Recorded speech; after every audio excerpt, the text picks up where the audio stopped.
So now we're going to be talking about atoms and bonds. When you think of atoms, you should really think of everything.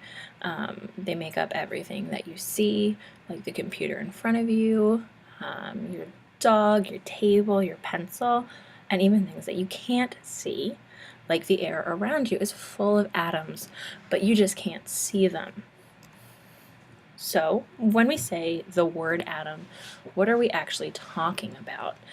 Well, we're talking about the smallest form of matter. And matter is anything that takes up space and has mass. You and I might refer to mass as weight, and everything that exists that has atoms is matter. So the air around you has a weight to it. We just don't really feel it. So the first part of the atom, and a very important part, is the nucleus, and that is located in the center, right here, and it's made up of a couple of parts. First is the protons, and they, in our little picture, are kind of blue, and they have a positive charge, which is going to be important in just a second when we talk about another part of the atom. The other thing that hangs out in the nucleus is the neutrons, and in our little picture over here, they are yellow. And neutrons don't have a charge. They hang out with the protons, and they add stability to the nucleus, because if you know anything about charges, like when you put two like magnets together, they repel from each other. So if we had just positive charges all in here, they wouldn't actually want to stay together. They would want it to repel away from each other. So the neutrons help stabilize that nucleus so those protons don't go flying off in all directions. And these two things, even though they seem very small to us because we can't see them, they make up most of the mass or the weight of the atom. And atoms do weigh things. So if you gain weight, what you have really gained in your body is more atoms. And when you lose weight, what you have lost, again, is atoms because they have a weight to them. Then we have one more little particle to talk about, and it doesn't hang out in the nucleus with the protons and the neutrons, but it hangs out outside of the nucleus in the energy levels. And those are these rings, which are very typical in any type of picture of an atom. They're not very accurate shape-wise up here, but in all reality, these little electrons are just spinning around the nucleus. And there's a lot of space in between here, too. So you also might hear this referred to as a cloud, an electron cloud, or an electron orbital. And I like to think of them as lanes in a track. So each lane is going to allow a certain number of electrons in it. Otherwise, it gets too crowded, and the atom is not going to be stable. So in each of these little rings or orbitals are electrons.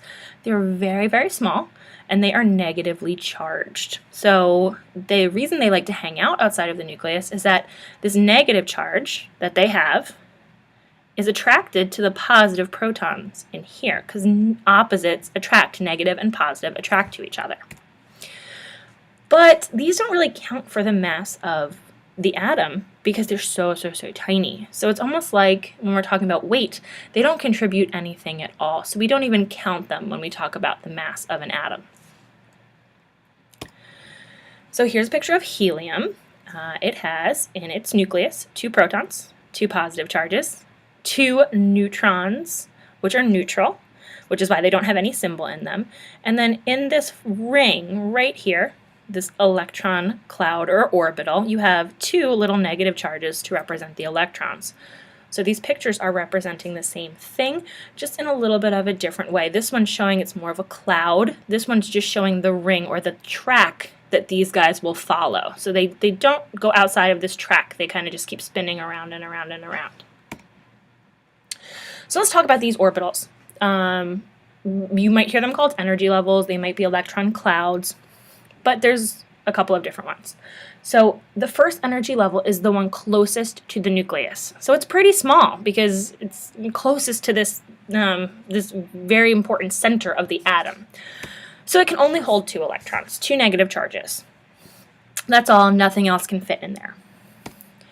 And the atom has to put electrons in this energy level first. So it's almost like you're filling in seats in a row. You have to fill up the seats in the front before you fill up the seats in the next row.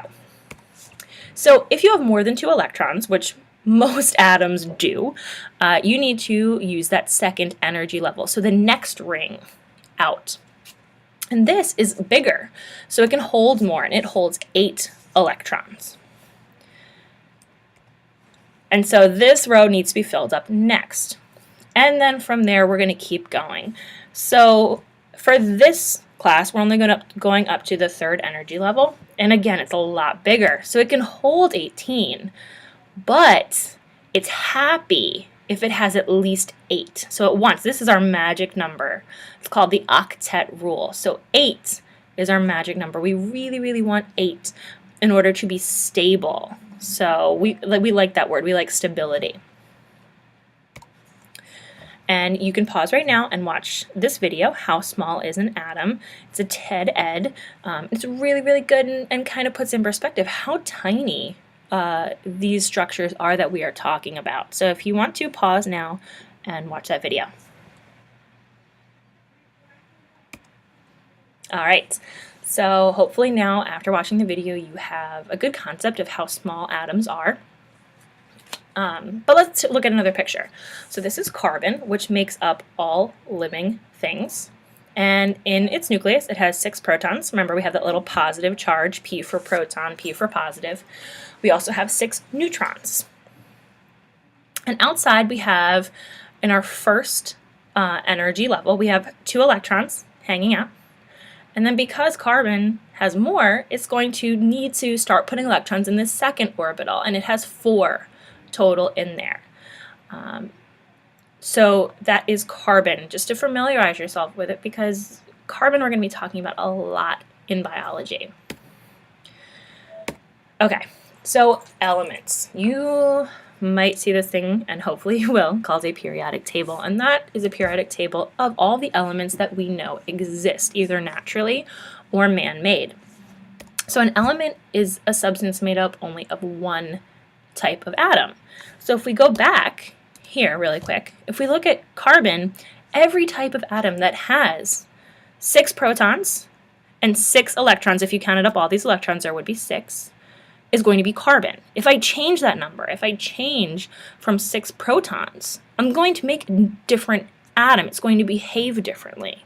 So it's important that we only have one type of atom, and that's going to be determined by the number of protons it has.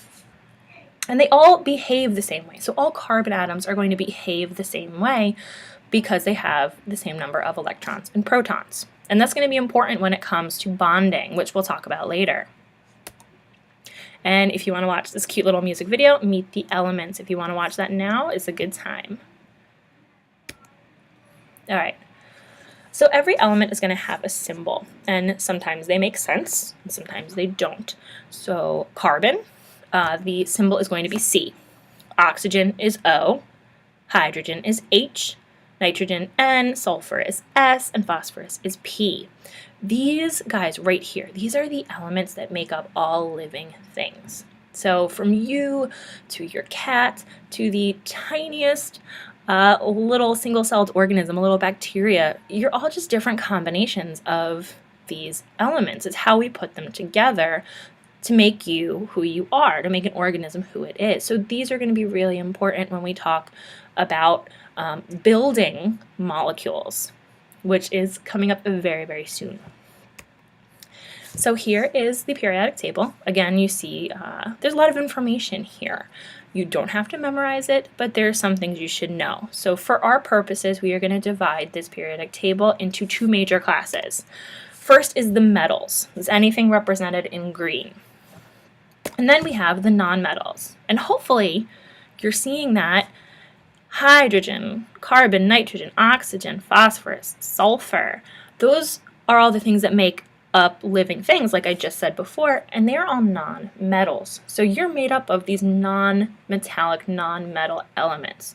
It doesn't mean that you never interact with something that is a metal, but they just don't make up your body.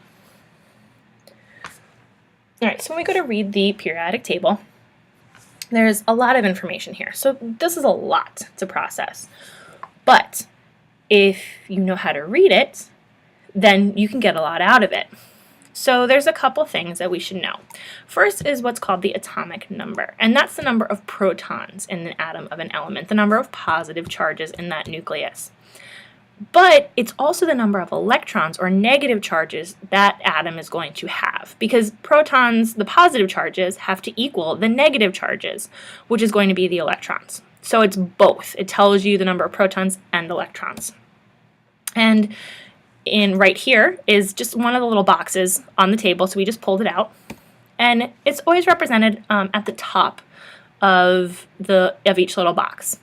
So for oxygen, the atomic number is 8, which means in the nucleus I would find 8 protons, and in those orbitals I would find 8 electrons. And then we have something called the atomic mass. And remember, mass is weight, so how much the atom weighs. And out of our 3 particles, protons, neutrons, and electrons, only protons and neutrons are big enough to have a weight that counts. So again, it's the mass of one atom of the element. So oxygen is going to be 15.9994. That's how much it weighs. So what this means is if I added together the weight of the protons and the neutrons in the nucleus, then I would have the weight of the atom. And just a quick hint right here, if I needed to know the number of neutrons that the atom contained, it doesn't tell me here. Like, there's nothing that indicates it here. But if I know that the atomic mass is the number of protons plus the number of neutrons, and I know that the atomic number is just the number of protons, all I have to do to figure out the number of neutrons is take this atomic mass number, which is the bigger one, and subtract the number of protons, which is the smaller one, and that is going to give me the number of neutrons.